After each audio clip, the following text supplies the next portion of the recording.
Good afternoon and welcome again to one of our live broadcasts from QSITE 2015. We're here with Dr. Tim Kitchen, who is just about to head into his keynote and get ready to set up. It's all about creativity in education.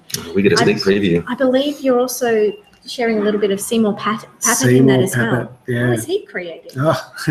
He's a hero. How is he not creative? Really?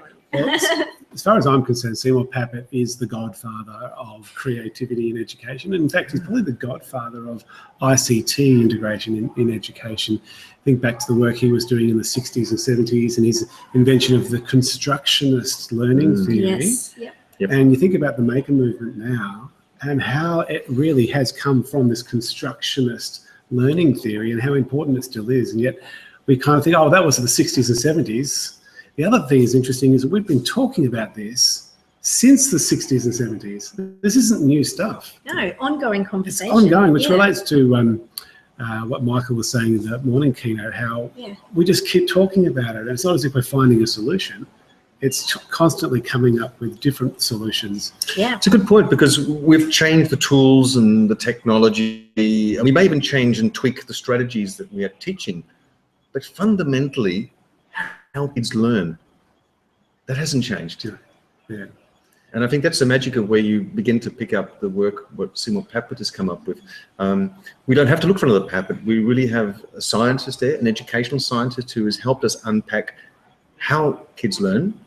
What we now need to do is look at applying that to make it an exciting and creative space. And you think that's what we're doing now with these maker spaces, that we're unshackling ourselves from the traditional classroom and looking at natural learning environments? Trying to, but it's a shame when I get this opportunity to travel to schools and universities literally all over Asia Pacific and in California, and I'm still seeing predominantly the traditional teacher-centered approach.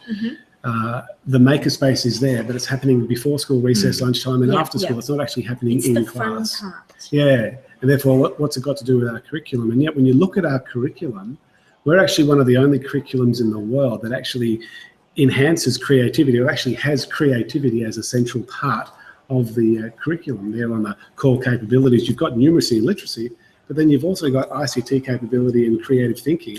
Yes. And that's just, that's phenomenal. When I show that to American teachers, they go, what? We do that outside of the curriculum. What's that got to do with the curriculum? So what has thinking got to do with the curriculum? Designing, innovating. Yeah. How are they relevant? Creativity. Don't you just do creativity in art, though? Well, that's the sort of traditional approach. But when you look at some of the work of Sir Ken Robinson, for instance, his first TED Talk in 2006 has now had over 300 million hits. Oh, that's right, yes. Most watched TED Talk ever. Every school felt embarrassed for doing its work at crushing creativity and wanted to implement a dance program to fill out the curriculum. But that is a concern when we've seen the national curriculum being retweaked, and that's done by uncluttering it. And then they sneak back in family violence to sort of reclutter it. And how do we manage that tension? Is there some lessons that Seymour Papert can give to us? You'll have to watch my keynote. We will, but not everyone watching this video will get to see your keynote. So we can have some spoilers. Yeah, well, thank you. So follow the #QSITE 2015 tag if you like. And if you're a latecomer to this, and please have a look at some of the different videos. And Tim, can I invite you back? Because there's so much you can talk about creativity and about all the wonderful experiences and you've had a chance to meet with. And we haven't even mentioned the fact that I'm working for Adobe now, which is the #1 creativity software company in the world. And some of the strategies that you have. I know you've spoken to my students before about how to use these tools to be authors and directly change things. Yeah. So can we invite you back later? Do so. I just want to do one little plug, and that's for the Adobe Education Exchange. And we now have, get this, 230,000 teachers on that portal. Wow. Okay. So think about the MCG, for those of you who are AFL. I know we're in a non-AFL area now. It's like the Rose Bowl. 2 times the size of the MCG when that's at its capacity. And that's the teachers who are engaging creatively with the Adobe software anyway from that. Thanks. So edx.adobe.com and join on, be part of that community, and you'll be gathering a lot of great resources, and it's all for free.